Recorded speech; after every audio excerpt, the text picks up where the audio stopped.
What's poppin', man? Happy Mother's Day to everybody, man. It's John Loudon. I'm infamous for a lot of shit, man. I don't know what. It depends on how you know me. You know, Mother's Day is always a hard day for me. Um,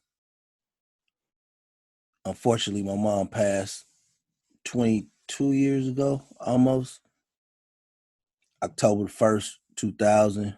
You know what I'm saying? It was just a tragic day for me. I broke down on my knees. I've never been the same since. I'll never be the same moving forward. It killed a fire in my soul because that was my best friend. You know what I'm saying? So um, I think the deeper part of the cut is I lost her while I was in prison. I was incarcerated. Man, that hurt, that pain. You know what I mean? Like when I tell you, you'll rather get hit by a semi than to be so defenseless and so helpless at that time in your life. You know, you just drop to your knees. You know what I mean? It's like a movie that you never want to participate in and you in it. And that's kind of what prison is. You know what I mean? And I think a lot of people glorify the life. You know what I mean? Movies sometimes glorify the life. I think people glorify the life and not actually glorifying prison life, but glorifying the life that gets you to prison. So, I understand our circumstances as Black people. You got to remember, I grew up in Gary, Indiana. Um, Born right at a time where the Steels Mills was closing.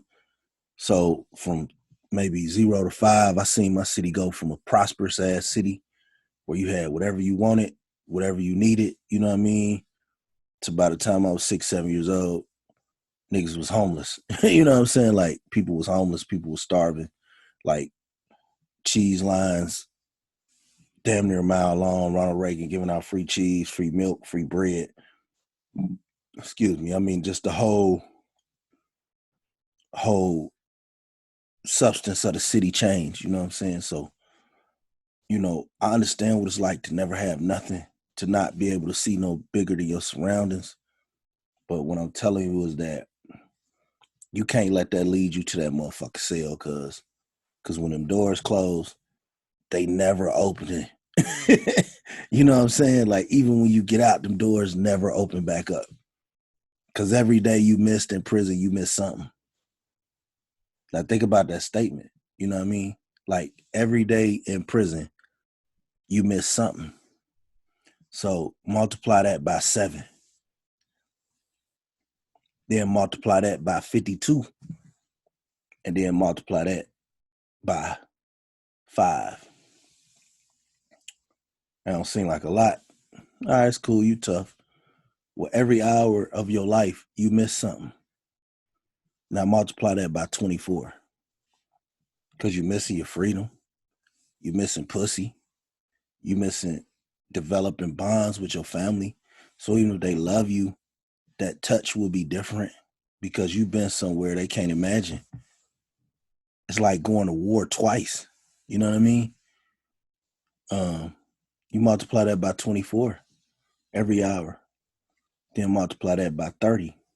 That's a month. Then multiply that by 96. You know what I mean? Multiply it by 108. You know what I mean? Like multiply that shit by 212. Them the type of months they give out for murders, kingpins and shit like that, man. So it's rough. You know what I mean? What do? Do you when you growing up in this society, everybody I know has either killed somebody, gotten killed, or have been on the verge of killing somebody and getting killed. Like I don't know nobody who hasn't been traumatically touched by unavoidable deaths, totally avoidable deaths. So what I'm saying is people who've seen their family members killed by police, people who's lost brothers to gang violence, robberies, and drug transactions, and totally avoidable shit, but our environment wouldn't let us avoid it. You know what I'm saying? So Mother's Day always fucks me up because I was in that motherfucking box. You understand what I'm saying? So when you be like, man, you can't figure me out, you can't figure me out because I was in that motherfucking box, man. You think about being in the box and getting in an altercation, and then they tell you you got 28 days in a motherfucking box car. So now you can't even see your fucking hand in front of your face. It's jet black. What does that do to you, you psychologically? You know what I mean? So now you in a dorm, you calling your mom, I'm calling my mom, I'm getting in fights and shit. You know, I'm getting my motherfucking, I got my head split. You know what I'm saying? I'm banging out. No, just thugging it out. You know what I'm saying? Like once you get that rush, you start doing time. You like once you decide, like you know, I ain't going for nothing in here because I ain't go for nothing when I was out there, and you go for something in there. That's your manhood. You can let something go on the street. You know what I'm saying? You let something go in there, that could be your manhood. You know, you could look up and somebody trying to make love to you. You ain't strong in that motherfucker, so you dealing with all that. You dealing with calling home every fucking weekend trying to see what the fuck going on with your people. You know what I'm saying? You dealing with trying to get a letter from the girl that was the love of your life, trying to get a visit. You know what I'm saying? Seeing your mom through this glass, touching this glass, putting your hand to the glass, putting her hand to the glass. You dealing with all that. That's trauma. And I dealt with that shit for so fucking long, B. Like, shit make me want to cry. Like, so Mother's Days are especially hard for me. Birthdays, you know, I was in the middle of my stretch. You know what I'm saying? I had established myself as a nigga not to fuck with. You know what I'm saying? Um, I had an army of little hitters in there. You know, I was kind of respected. But I started getting these calls, you know, first from my brothers and sisters and shit, you know. And my mom wasn't doing well. She had a couple of strokes, you know. Um, Probably about 97, 96, you know.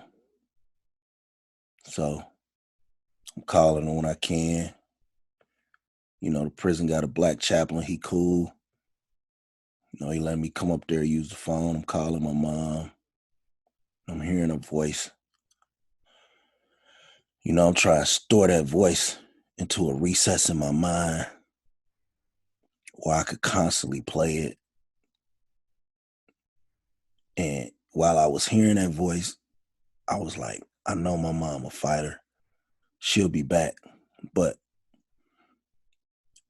it was a small piece of me like, what if she don't come back?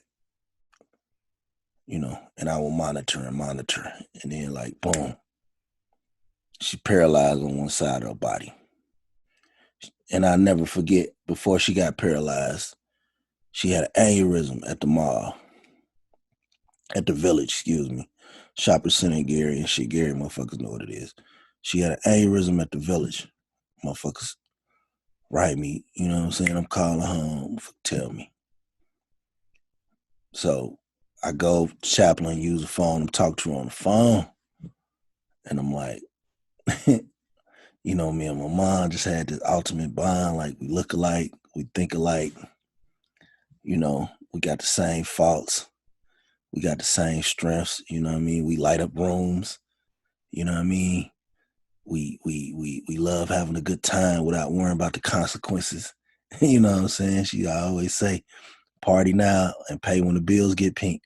You know what I mean? Like we live life, you know what I mean? Because we knew trauma was coming.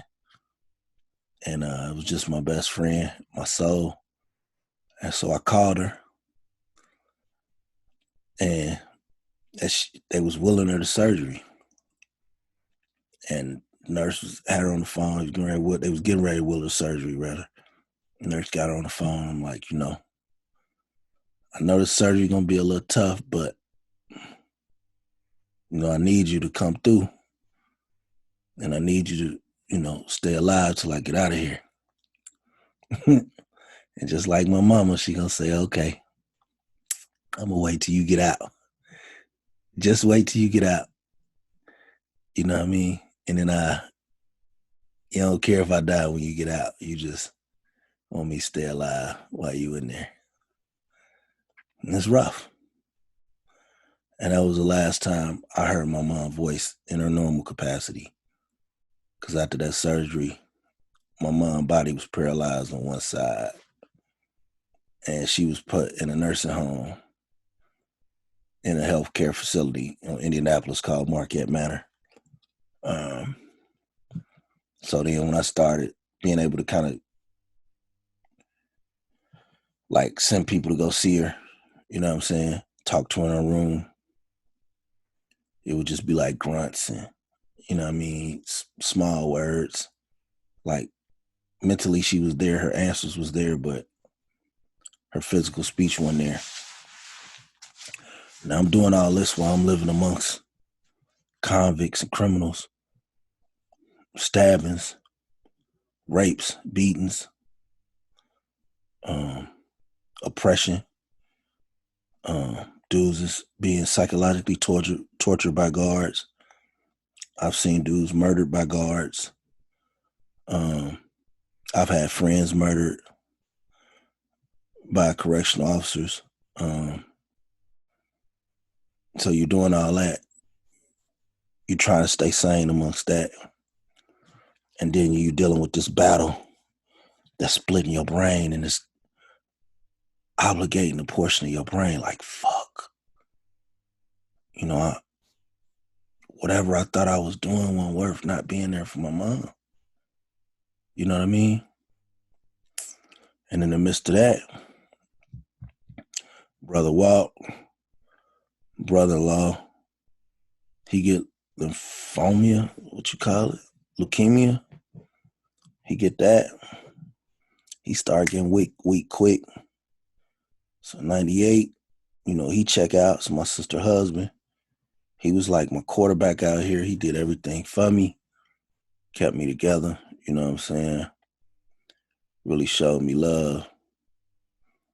He lost his life. And the crazy thing about his shit is he used to write me letters. Nigga handwriting was already a little shaky. And as he got worse from the chemo, his handwriting got worse to where it was barely legible, but I took hours deciphering it letter by letter, word by word, letter by letter. I would rewrite the letter. I ain't got a motherfucking thing else to do. You know what I'm saying? And he wrote me a letter and died before the letter got to me.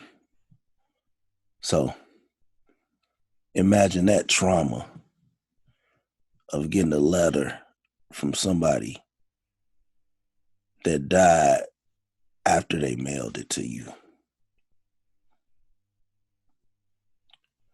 You understand what I'm saying? So that goes on. A year later, year and a half later, mom's still sick. She fighting. Call my sister. She tell me my mom's organs stopped working. Hit the floor. I'm just crying. I'm on a hard ass cement floor. I'm just crying, like fetal position. I'm crying. You know what I'm saying? Like,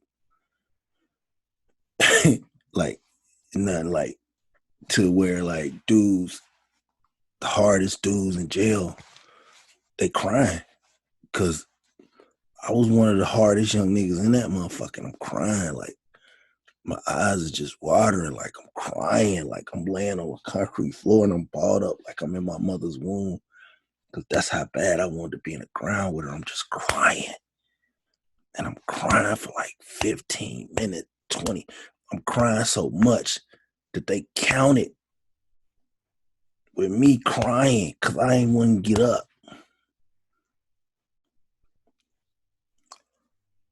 Because, count mandatory. You got to stand up there and be counted like cattle and shit. 1, 2, 3, they count. They count every fucking 6, 8 hours. Get up. Eyes red, shit. Can't look up. I can only look at my shoes as I walk. I can't look at people. Get to my cell. I never forget. I had a roommate. He was from Albany, Georgia. Wow, little young nigga. He was cool though. He was just like, man, just take all the time you need. You know what I'm saying? And I would look at pictures of my mom and I'd cry, man. I'd cry. For days.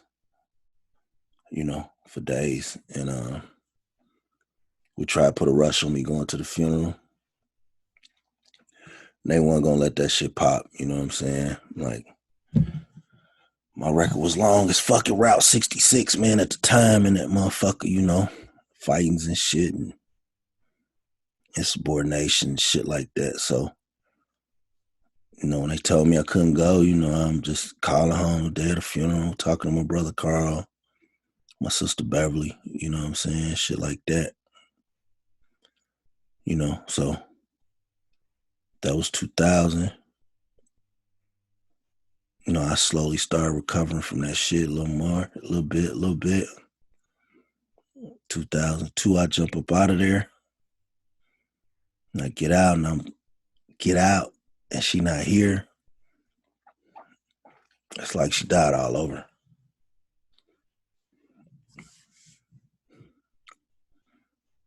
You know what I'm saying? So, of course I want to stay out. I want to live. But I didn't know what I was living for. I'm always angry. I was always angry. Like, I would walk around and I would be daring somebody to kill me. Because I was gonna kill you if you disrespected me. So whatever happened. Like, I was just gone. Like, depression is real. It's heavy. It's scary. It's challenging. You know what I mean? You're looking at your face and you don't see the beauty in it. And when people are going through that, all you can do is encourage them and constantly check on them. Fight them to not let them go through that by themselves. You got somebody you love and y'all cool and they shutting you out. Literally fight them to stay in their life. It may save their life. And I got people that have done that for me. Nah, man, you ain't all right, man. I'm coming over. Nah, man, you ain't good. I'm coming over. You know what I mean? And thinking about my mom, how I was never able to ever hold her hand and she went through it. And I know I'm a good son, bro. I was a beautiful son. I made a fucking mistake. And it cost me. It cost me dearly, drastically. It snatched a piece of my fucking soul.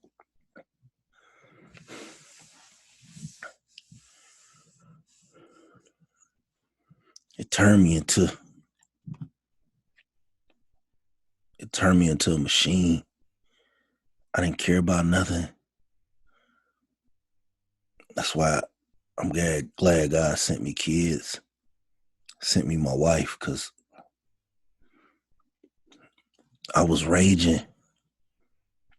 I try to stay away from that rage. Like, you can be tough, you can be wild,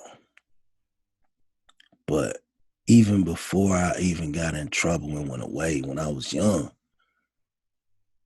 when I blacked out, I didn't care about what happened to me. So now you multiply that with the trauma of hearing them doors close, hearing them shut, probably having handcuffs put on and off your hands at least 150,000 times. And that's not an exaggeration. Like, nigga, probably, man, that's nigga cap. Nah, man, like, everywhere you go somewhere, like, you going somewhere, they got to cuff you. Now, they do that 3 times a day, 2 times a day. Not to mention when you might go to court, it might happen 6 times. You know what I'm saying? 12 times, 14 times a week. Additionally, bro, they slapping the motherfucking bracelets on your ass wherever you go. And I was a goddamn heathen. So I come home with that energy. My mom not here. I get depressed, but I had to motivate myself. You know what I'm saying? I put that shit together. You know what I'm saying? For Erdale, for me, for my ancestors, for my kids, for my woman, for my family, for my nieces and nephews that looked up to me. Me giving into that trauma would have been a fucking cop out, nigga. And I ain't no cop out. I had to find a way. I found a way. Now I fight it, but the fights are minor now. They minor. And I'm blessed to have a woman that can trace my history back from point A to where I'm at now. And I know you see this first little episode of my shit, and you like, man, this nigga chilling. He in an unfinished basement and got a hood on. It's Mother's Day, off the cuff, and that's how I do shit. Like, and that's the brilliance of the shit I'm doing. Like, off the motherfucking cuff. The Concrete Genius, Volume 1, man. If you got a mother, appreciate her, thank her, love her.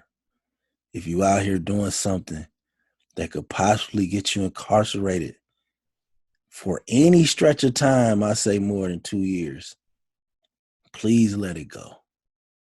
Like, please, I'm telling you, it ain't worth it. Like, even if you hit a lick for $60,000 and you go to jail 5 years, you would have made $60,000 in 5 years working at Kentucky Fried Chicken.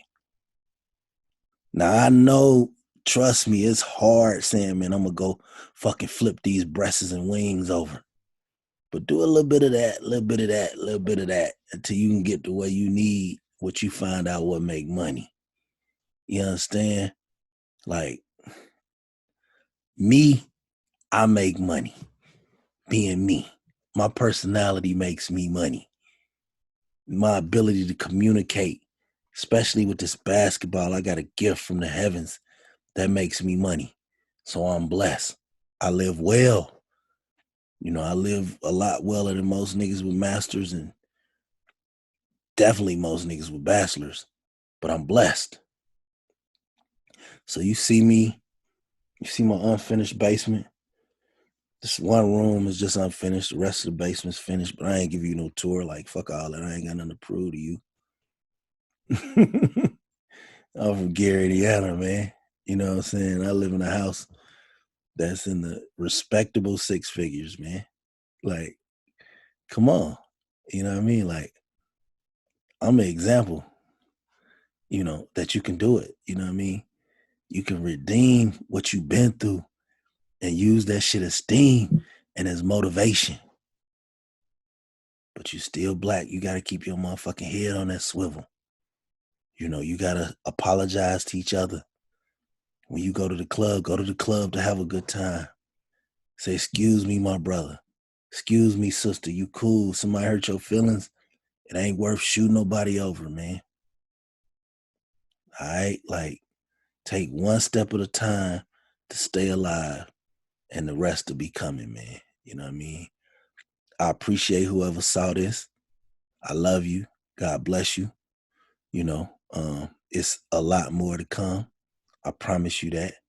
Um, this was really supposed to just be a fucking audio podcast, but I got frustrated trying to edit in fucking GarageBand and all that shit because I freestyle better looking at myself anyway. So now we gonna do the shit like this, put it out like this.